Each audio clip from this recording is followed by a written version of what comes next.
Good morning বন্ধুরা, মাম্মা baby care চ্যানেলে নতুন আরেকটি ব্লগ ভিডিওতে আপনাদের সকলকে অনেক অনেক স্বাগত জানাই। আশা করি আপনারা সকলেই ভালো আছেন। প্রত্যেকটা ভিডিওতেই আমি একটা কথাই জানাচ্ছি যে আমি সত্যিই খুব নতুন, যার কারণে আমার প্রত্যেকটা ভিডিওতে কিছু না কিছু ভুল হয়ে যাচ্ছে। প্লিজ আপনারা এই ভুলগুলোকে ক্ষমা করে দেবেন আর আমার সঙ্গেই থাকবেন। তো চলুন আজকে আপনাদের সঙ্গে নিয়ে সকাল থেকে আমি ভিডিওটা স্টার্ট করছি। তো সকালে আজকে অন্য কিছু জলখাবার আমি বানাইনি, সকালেই ভাতটাই করে নিয়েছি। ভাতের সঙ্গে সকালের জন্য করেছি পটল ভাজা, টমেটো দিয়ে একটু ডাল, এখানে ডিম সিদ্ধ করতে দিয়েছি আর একটু আলু পটল সেদ্ধও দিয়েছিলাম।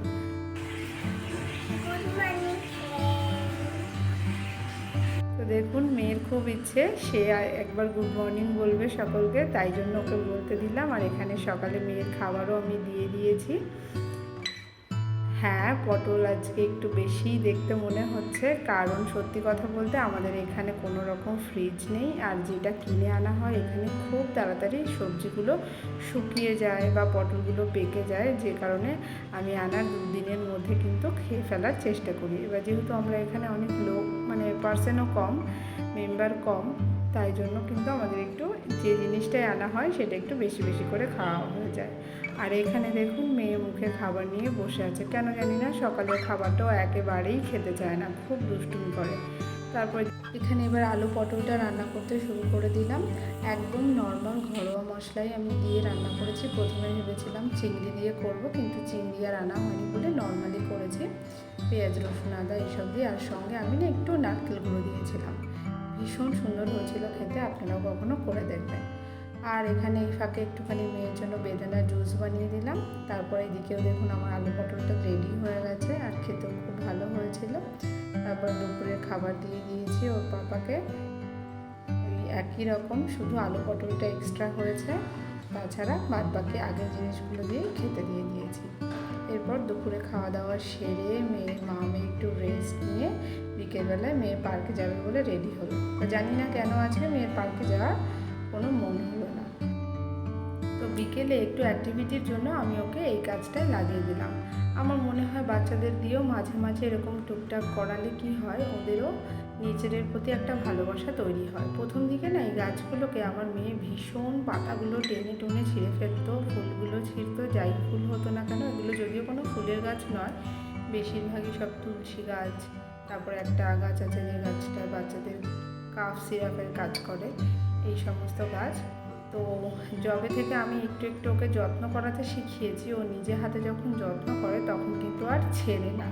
এখন ছিঁড়তে গেলে ওর মায়া লাগে, যখন আমি ওকে বলি মা তুমি ওকে কষ্ট দিয়ে ফেলছো, তখন কিন্তু আর ছেড়ে না। আর এই গাছগুলো আমাদের ঘর মালিকের গাছ, এগুলো আমার গাছ নয়। যাই হোক, তবুও রোজ বিকেলবেলায় আমরা জল দিই, কারণ ঘর মালিক ওপরে আসেন না। আর এখানে দেখুন এই বড় অ্যালোভেরা গাছটা না আমি এখানে আসার পর লাগিয়েছি, আর এটা কিন্তু কোনো রকম কোনো সার বা কিছু দিয়ে তৈরি না। এর খাবারের জন্য আমি কী দিতাম, ওই আমার যা কুটনোগুলো হতো সবজি কাটার পরে, সেই কুটনোগুলো এই গাছের গোড়ায় দিতাম। আর দেখুন গাছটা কত সুন্দর হয়েছে। তারপরেই সন্ধ্যাবেলায় ইভিনিংয়ে স্ন্যাক্স বানানোর জন্য চলে এসেছি। যেহেতু পার্কে যাওয়া হয়নি তাই একটু টাইম ছিল হাতে, তা ভাবলাম আজকে একটু অন্যরকম স্ন্যাক্স বানাই। তো এখানে আমি পেঁয়াজটাকে যতটা সম্ভব ছোটো ছোটো করে কেটে নিয়েছি, আর সঙ্গে নিয়ে নিয়েছি 2টো ডিম। আসলে আজকে বানাবো ডিম টোস্ট বা এগ টোস্ট। এবার এখানে আবার মেয়ে আসলো একটু হেল্প করতে, দেখিও মাঝে মাঝে আসে আমাকে এরকম বলে মা আমি একটু হেল্প করতে চাই, আর আমিও একটু করতে দিই, না হলে না খুবই দুষ্টুমি করে, কাজ করতেই দেয় না। আর একটুখানি দিয়ে দিলে না তারপরে আর কোনো দুষ্টুমি করে না। যাই হোক, এখানে আমি এরকম ভালো করে পেঁয়াজটাকে আগেই লবণ, একটু হলুদ আর গোলমরিচ গুঁড়ো দিয়ে এরকম একটু পেঁয়াজটাকে মেখে রেখে পরে আমি এটার মধ্যে ডিম দিয়েছি, যাতে পেঁয়াজটা না খুব নরম হয়ে গেছে। আর যেহেতু এগ অমলেট খুব বেশি টাইম লাগে না, তাতে পেঁয়াজটা আগে থেকে এরকম করা থাকলে পেঁয়াজটা খুব সহজেই ভাজাও হয়ে যায় এবং সেদ্ধও হয়ে যায়। আমি জানি আপনারা সকলেই জানেন যে ডিম টোস্ট করার সময় গ্যাসের পাওয়ারটাকে একদম কমিয়ে রাখতে হয়, তবু একবার বললাম, হ্যাঁ পাওয়ারটা একদমই কমিয়ে রাখলে খুব ভালোভাবে কিন্তু পেঁয়াজগুলোও হয়ে যায়, আর ডিম টোস্টটাও খেতে খুব সুন্দর লাগে, একটুও পুড়ে যায় না। তো এইভাবে আমি ওপর দিয়েও একটুখানি ডিম পেঁয়াজ দিয়ে একটু ছড়িয়ে দিলাম, কারণ সবটা তো ওরমভাবে ওঠে না ওটার সঙ্গে ডিপ করে দিলে।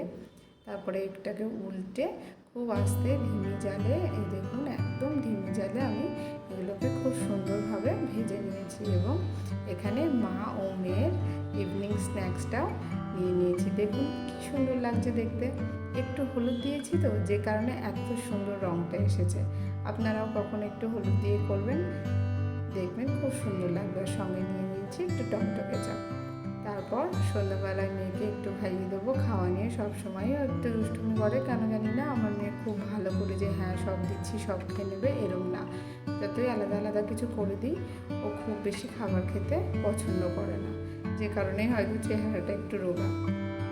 যাই হোক, ওর বয়স অনুযায়ী ওর চেহারা ঠিক আছে। আমরা ডক্টরের চেক আপেই থাকি, মাঝে মাঝে ওকে চেক আপ করানো হয়, যে কোনো কারণেই হোক না কেন। যাই হোক, আজকে ভিডিওটা এখানেই শেষ করছি। যদি আপনাদের ভিডিও থেকে কিছু ভালো লেগে থাকে প্লিজ আমার চ্যানেলটিকে সাবস্ক্রাইব করে আমার সঙ্গেই থাকবেন।